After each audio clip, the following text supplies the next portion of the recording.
Danganronpa. What's up, gamers? How's the gaming? Welcome to my What If Danganronpa's ultimate students were in Super Smash Bros. Now, I won't lie, I haven't been a Danganronpa fan for long, but it's quickly become one of my favorite video game and anime series of all time.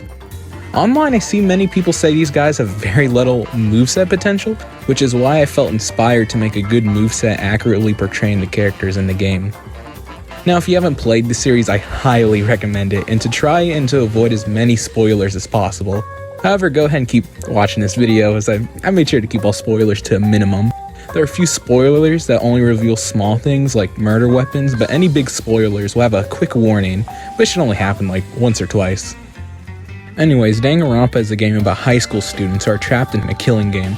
It's a murder mystery with extremely fun and interactive gameplay that, honestly, although it's labeled a visual novel, it mixes and spices things up a lot. For this character, the ultimate students work like Hero, as there are 4 ultimate students: Makoto Naegi, Hajime Hinata, Kaede Akamatsu, and Shuichi Saihara, and they each have different voices and some texture differences despite all using one slot. The reason I chose the ultimate students is because while Monokuma is the most recognizable face of the series, they have more potential for a moveset than Monokuma in my opinion. There are many aspects of the trials and investigations that would feel unnatural for Monokuma to use, like seeing him shoot a truth bullet or playing Hangman's Gambit. Also, any moveset he might have would be too full of spoilers, as he could really only use stuff like punishments and motives as inspiration for his moveset, leaving him with just his claws really. Oh, I also go into the alternate skins, stage music, and spirits, hence the long timestamp. This is also my first time using a 3D modeling program, but I tried my best so I could give like a visualization of how the attacks would look. So without further ado, let's get into it. Ultimate Students! The ultimate students will have a basic 3-hit jab.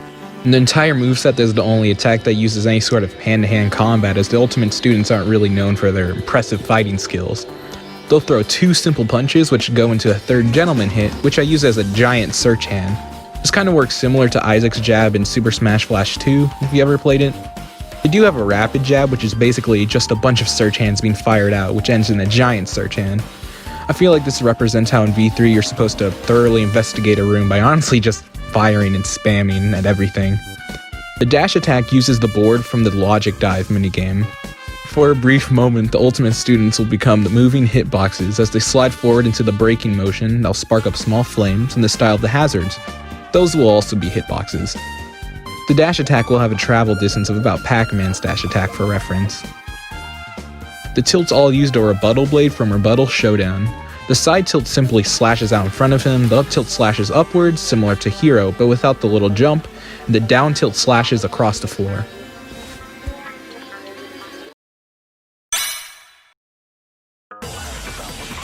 As for the smash attacks, the forward smash uses the Electro Hammer from Danganronpa V3. Forward smash is a heavy-hitting attack with decent range. Just like in Danganronpa V3, the hammer emits an electric tail out from the back that can protect the ultimate student with small flinching damage. The move comes out relatively fast, but in order to balance it a bit, it would have some end lag. The down smash would summon 2 Hangman Gambit bombs that would go down and explode once they hit the ground level or an opponent. The student takes the same pose as in game, and the bombs can just have any letters on them, honestly, that spell out whatever. The bombs could also change to the other style of the bombs in game. The up smash takes the student into an imagination excavation above his head. Unlike how the actual game is played, all the different colored tiles crack 3 times together, and the big launcher part would come from when they all actually break together. The picture underneath could be of a piece of evidence, a smash ball, or once again, literally anything else.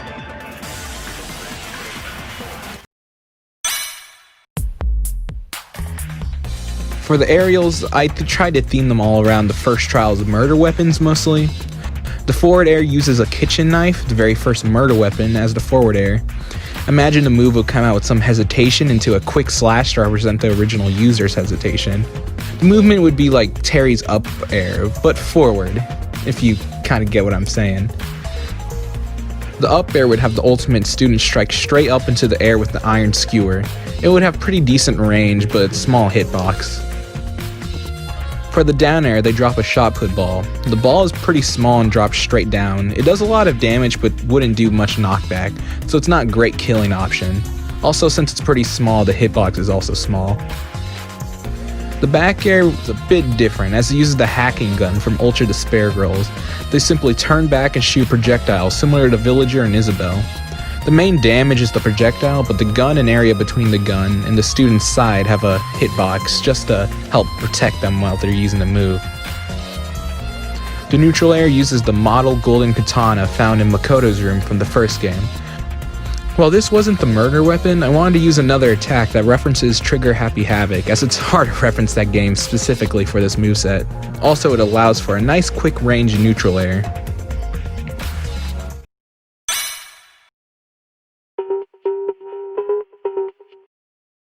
Now time to get into the meat on the bone of this moveset. The neutral special uses the ever-important Truth Bullet. The ultimate students will fire it from their finger and would be like a standard projectile, going a little less than half of Final Destination. You can fire them like Mega Man's pellets, except with a bit more lag between. The up special uses a debate scrum rocket. The students will grab onto it to shoot straight up with it. The move really only goes vertically up, but can be tilted a bit to the left or right. You can also mash before the rocket takes off to go even higher. This references the ending of a split opinion debate, as you have to mash to get your point across. As for the down special, I wanted to include murder motives from the series in the moveset that the students, actually use. Right off the bat, the first thing is Monokuma's secret tool from the first game. Well, I already know, this isn't exactly a motive, but it's a very important item, especially towards the end, and it even directly causes a certain outcome for the end of an important trial. Also, it was hard to make any of the first game motives into an actually use. This move took some creativity, as it isn't a weapon. For this move, the student will simply pull out the key and put it out forward and twist it, like they're using it in a door lock. When the key twists, it will emit light and then it does a lot of damage and knockback. Now's a good time to say, all these items have an 8-second cooldown. The second item is a glass flask, which contains the Despair Disease, a motive from the second game. The student would throw the glass forward, being affected by gravity, until it hits the ground.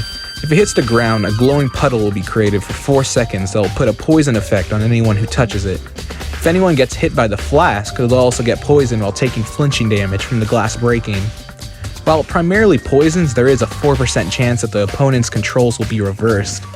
This will only last for 4 seconds before the opponent gets their controls back, however. This can also happen from the puddle it creates. The last item is the flashback light from the third game. When chosen, you can't move, but the flashback light would automatically charge up for almost 3 seconds and then emit a light for a second that'll send any grounded opponents into a dizzied state. So this move would be a high risk, high reward type of move. Getting to the side special, this move is called Observe. Now, hear me out, this move is essentially Pocket plus Witch Time. I know, this sounds busted, but just listen. The side special is a mixture of an investigation and a concentration counter. If an item or projectile is close to a student when he uses it, he'll grab the projectile. The projectile will then become evidence that can be used for the Truth Bullet neutral special. This makes the bullet from the neutral special become larger with a larger hitbox and go farther now. On the bullet, it would also say evidence or something similar. Also, you can collect up to 3 pieces of evidence at a time before you can't collect anymore. Now, if a physical attack is landed, the opponent will slow down, resembling the concentration mechanic during the trials, as the student has noticed a weak spot. The student can then get a hit in as the splash screen plays behind them. Now, yes, this hybrid move sounds super broken, but we already have stuff like Palutena's down special and Joker's Arsene down special, so this isn't way too crazy. To help balance this move out, the student would be vulnerable while picking up and putting away evidence, and there will be a lot of end lag to this move if missed. The concentration counter also isn't nearly as good as Witch Time, and of course, grabs can break through the move.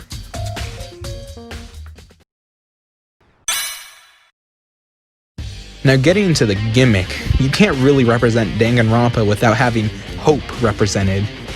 So for the gimmick, the students will have a bar down by their portrait that will slowly fill up over time. You can also fill it up tremendously by consecutively getting hits or getting kills. Once the meter gets filled, the student will go into hope mode. Once this happens, the student's basic attacks will get buffed with a little more percent in knockback. There's other small changes such as their tilts getting priority and breaking through other moves that would normally clink, and slightly faster movement and jump height. However, the main dish is the new special moves the student gets. While in Hope mode, the student's special move changes to reflect moments of trials resembling them reaching a climax or super important part. The first change is the neutral special. It changes into a Hope Bullet. This is honestly the most basic of them. Basically, this makes it so the Truth Bullet glows white and has the size and hitbox of a Truth Bullet with evidence. They're also slightly more spammable. The Up special was hard to find a climactic Hope variant for, so I used Usami from Danganronpa 2. I only used Usami because she can fly and cares tremendously for her students, also because of her important scene at the end of the second game. Usami would lift a student up and fly them up a pretty good distance. This move's a lot like Olimar's Up special, except they can go higher. Also, while flying, a really good perk to this move is that Usami will use her wand to cancel out any projectiles and attack any opponents that come into the purple radius. So while this ultimate student is exposed a bit, Usami will most likely protect her student. The down special turns into PTA shields. When activated, 3 small shields will appear and flow around the student. They will absorb any hit up to 18% and they cover most of the middle of the student's body. The shields will move with the student and disappear automatically after 6 seconds. Also, to reflect the rhythm segment of Panic Talk action, when the move is first used, the special button and a down arrow will appear above the player's head. The rhythm varies slightly, but you can press down in your special button with the buttons on screen to make the shields reflect projectiles. The physical damage tolerance will go down to 10%, but the disappear time remains the same. There's an 8-second cooldown time for this move also, by the way. The side special changes to Select Someone. This is definitely the most basic change, as it's a command grab type move. The student will point out, and if anyone is in the box, he will exclaim, "I got it!" with the splash screen behind him. Any caught opponent will get damaged and stunned, leaving them open for an attack. This whole gimmick would act like Joker's Rebellion gauge as it slowly goes down over time, except the meter also goes down slightly quicker if you land less attacks and if you're hit more, as a reference to how Despair would be winning.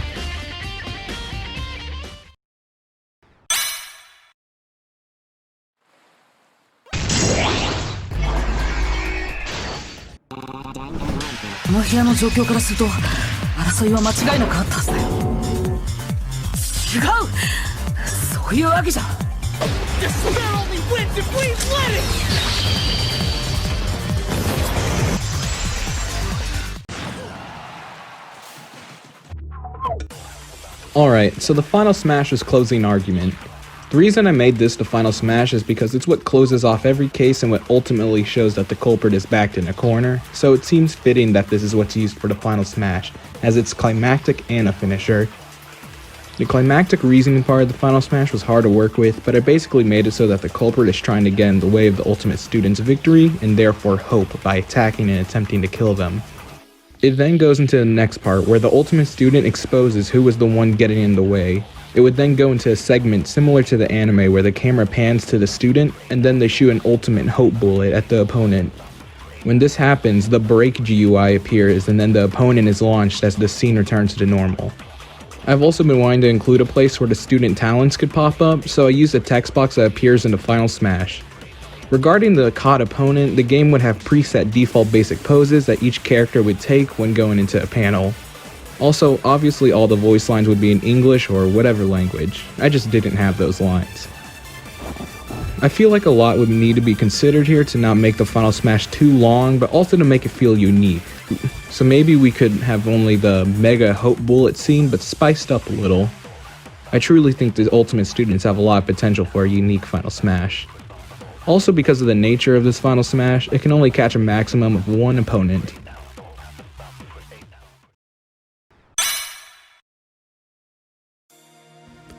Now, somewhere in this moveset, I really wanted to reference the free time events and everything else except the investigating and the killings and punishments in Danganronpa. So I decided to use the grabs for that.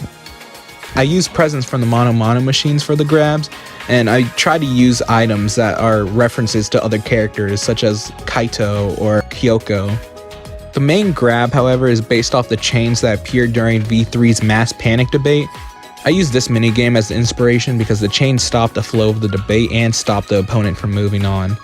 Because of this, the student will just do a grabbing motion, but the chains are things that will actually grab. They'll also change size depending on who they grab, like Villager's net grab. The pummel is the student tightening their fist, which in turn tightens the chains. The forward throw uses the power gauntlet. This is a simple, powerful punch forward with the power glove, which is a reference to Chiaki Nanami, as it's one of her favorite presents. The up throw uses home planet as a reference to one of Kaito Momota's favorite presents. The student will throw down the item, which will then light up, shoot 3 small stars, and use a moon as the finisher launching hit. Now the down throw is another unique throw, as it has them throw down the blueberry perfume gift as a reference to Kyoko Kirigiri, and once the perfume hits the ground, it would shatter, which wouldn't do much damage on its own. However, this leaves a small lingering blue cloud that does poison damage. This would work similarly to Piranha Plant's side special, as while in it, the opponents would take poison damage. This would last for around 6 seconds, so this could possibly create some interesting stage control with the Despair Beaker from the down special. The back throw has the student throw a giant silver earring over the opponent and has them spin around thrice until the opponent flies out of it. This throw has the advantage of increasing the hitbox, as while the opponent is swinging it around, they act as a hitbox. I chose to base this throw off Rantaro because of Kaede and Rantaro's special connection.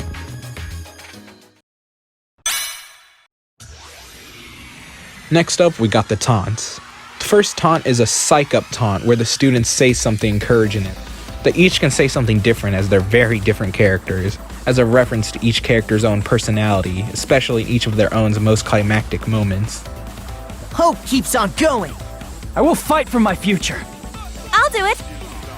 It ends here. The second taunt will have the search UI bullets pop up as the student thinks and the bullets rotate through. The bullets can say literally anything, like maybe hope or smash. The final taunt can have the student investigate the ground. After a second, they'll pick up something shiny and the nice found a monocoin UI pops up. The other miscellaneous attacks are the get up attacks and ledge get up attack. I didn't want to incorporate Monokuma in this moveset too much, but I decided to have a nod to him by using his gavel and the spears of Gungear. The ledge get-up attack has the students swing the gavel as they pull themselves up onto the stage, and the get-up attack has the spears of Gungear spring up around them. The get-up attack kinda has inspiration from Duck Hunt's smash attack as the students get startled by the spears, and then they jump up like Duck Hunt when he gets startled by the shots and the smash attacks.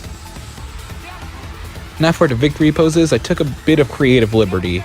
The first victory pose would have the ultimate students jump around and cheer as they then launch their hand in the air, showing an S rank report card, the max rating for a class trial. The second victory pose has the students celebrating as they then pose with a full set of hope fragments. The final victory pose seems a bit weird as it's each student's talent intro card. The victory will start with them celebrating as they then go into a classic A pose with the talent card coming up. The reason I chose this is because I wanted a place to show what the student's ultimate talent is, and I think it would look aesthetically pleasing on the victory screen. The way the ultimate students would come onto the stage is through a small one-person elevator. This is based off how all the captured ultimate students have to go down to clash trials through a giant elevator. Now finally getting to the skins, I based each of them on the ultimate student's arrival in their game. Makoto's alternate is of Byakuya Togami, Hajime's is Nagito Komaeda, Kaede's is Junko Enoshima, and Shuichi's is Kokichi Oma. The reason I chose Junko for Kaede is because Kokichi felt more fitting for Shuichi because of their dynamic, and it would feel like a crime not to include one of the series' most important characters.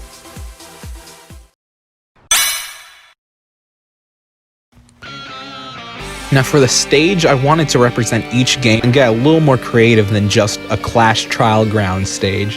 So I came up with the Neo Danganronpa program. This would be a traveling stage that takes fighters to places from each game. The reason I chose this is because in one of the games, this program is very important to the story, and it also allows for an easy to explain way to take fighters to different locations from each game. I wanted to include notable, often seen, or important places from each game that had potential as a fighting arena, which, man, honestly, that took a while to find.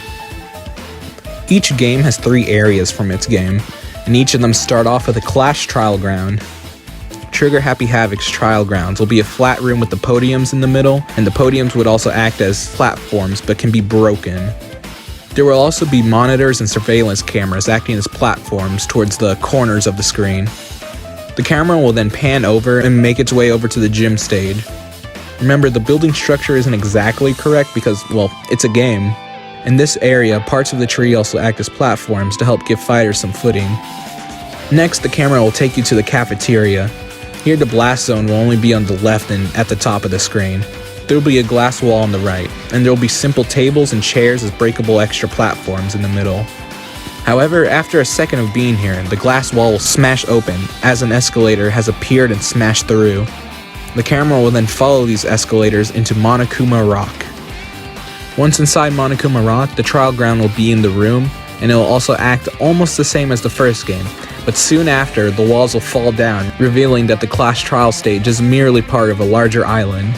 With the room opened up, the water and the beach would become interactable and more platforms would come up in the form of palm trees. After being here for a bit, the camera would pan over to the right, eventually leading to the Hotel Mirai.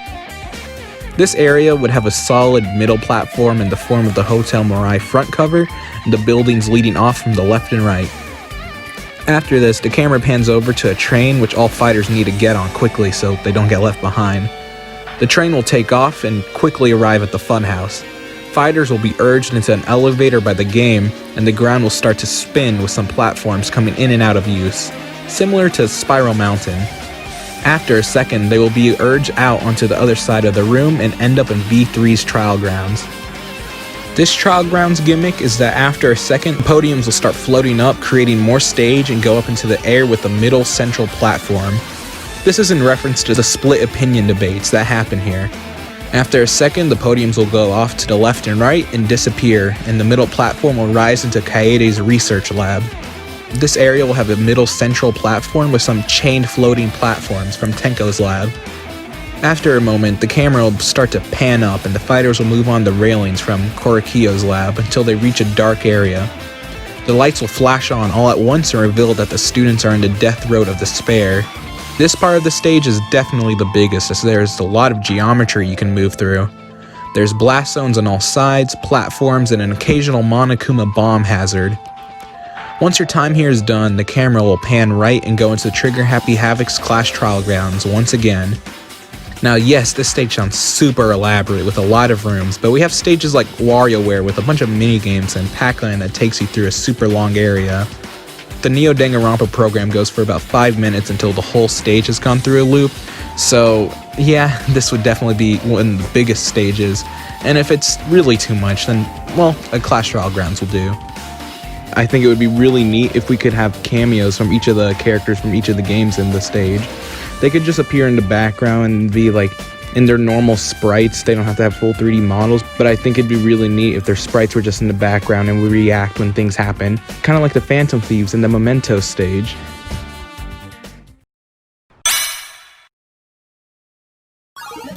I won't say much here for the music, but man, I gotta say, Danganronpa just has some of the best bangers, so I included quite a bit of them.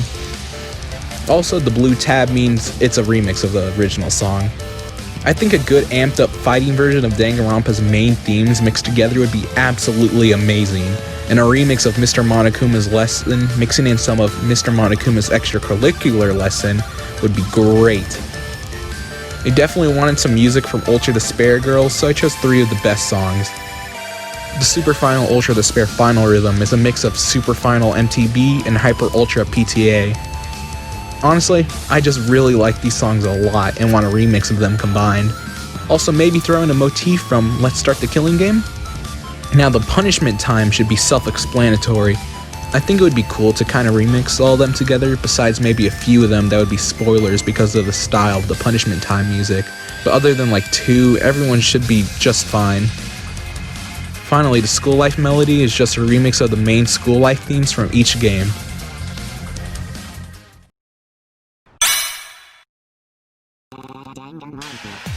Now, I know we haven't gotten any assist trophy DLC or anything honestly like it, but I felt like it would kind of be a crime to exclude Monokuma.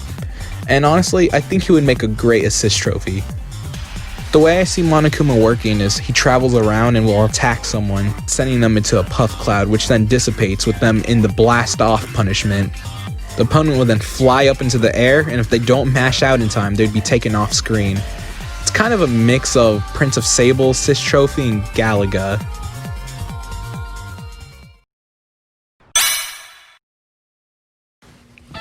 For the Danganronpa spirits, honestly, I just tried to choose the most important characters from the series, but I ain't gonna lie, I got a little bit of bias in there. So getting into the first spirit, we got Monokuma. The way I imagine this spirit battle going is it would be a white Banjo and Kazooie alternate, and the main objective would be defeat 4 ultimate students in a free-for-all, and then the main opponent would appear, which would be the Banjo and Kazooie. Kyoko's spirit battle would have her be the purple Inkling, as it honestly is just a perfect fit. The way I see the spirit battle panning out is that the opponent would be attracted to items and look around for any items that would spawn, which I think gives a nice detective-y feel. For Byakuya's spirit battle, he's a green Ken. Honestly, this spirit battle is super hard to come up with, because honestly, how do you make the ultimate affluent progeny reflect in a Smash Bros game? So for this, I kind of just made it a stamina battle, and he's honestly just better in every way, as in health, speed, and attack is up. Toko's spirit battle has her start off as a Mii brawler who tries to avoid conflict. Once you KO her though, she then comes back as a Mii sword fighter to reflect, well, her personality. For Sayaka Mizono's spirit battle, she would be a Daisy with the 4th alternate. She would spawn as Squid Sister's assist trophy and have a killing edge equipped.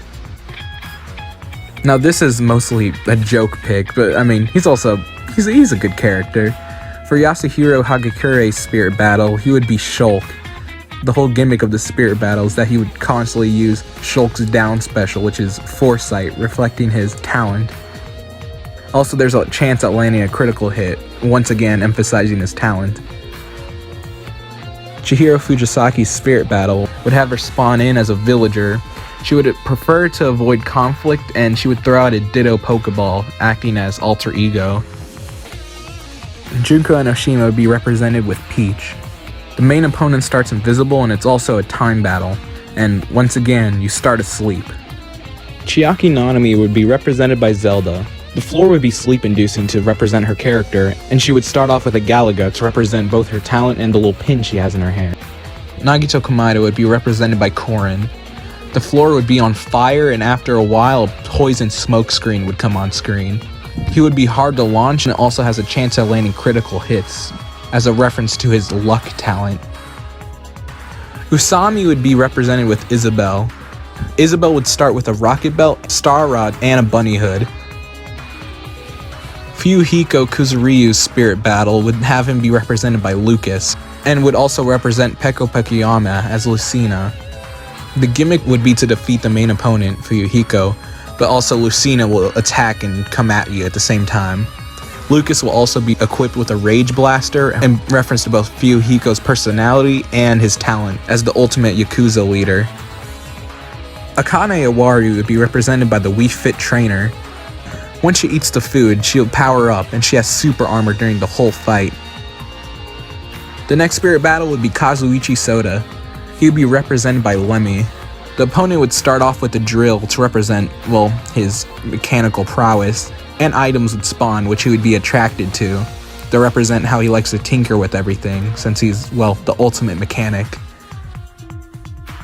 Nekomaru Nidai would be represented by Incineroar, and after a while he would turn into metal. His physical attacks would be up, and like Akane, he would have super armor. Now for Gundam Tanaka's spirit battle, he would be represented by Hero. This is kind of another jokish spirit battle, as while he's Hero, he'll use only special moves. Getting to V3 spirit battles, Kaito Momoto would be represented by Purple Falco. He would start off with a Hawk Tape Bomb, and the opponent would suddenly get a Final Smash at high percentages. The opponent also takes sudden damage, but the opponent also gets a double Final Smash. Kokichi Yoma would be represented by a Villager. His speed stat would be up, and he would use hit and run tactics while fighting in the spirit battle. Also, he would start off with a Deku Nut that he could throw at you and, well, confuse you. After a while, a poison fog will also appear. Maki Harukawa's spirit battle would be against Sheik. The opponent's speed would be up, and the opponent would also start with a killing edge. And as time goes on, the opponent would get stronger. Rantaro Mami's spirit battle would be represented with Link. The opponent is attracted to items, and spiny shells spawn all over the place. This would be a time battle, and also you start the match confused.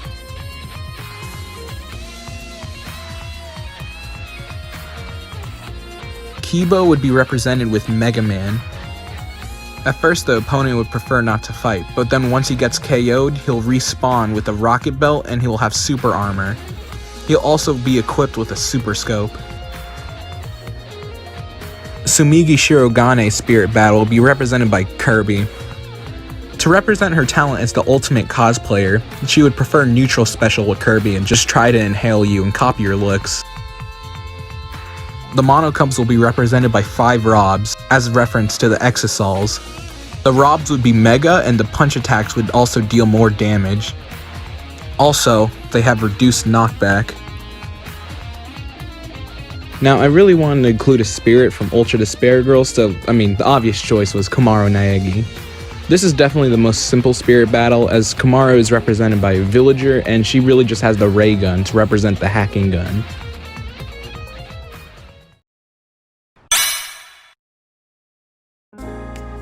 Hey guys, post-video editing Aaron. This video took a really long time to make, but honestly I had fun doing it. I'm not gonna lie, I'll definitely do a couple more of these in the future, but I definitely want to focus more on gaming related content because I'm a gamer, that's what I want to do. So if you're interested in that type of stuff and you liked what you saw here, go ahead and click that subscribe button. It'll help me out a lot. Thank you guys so much for watching to the end of this video. Have a good one.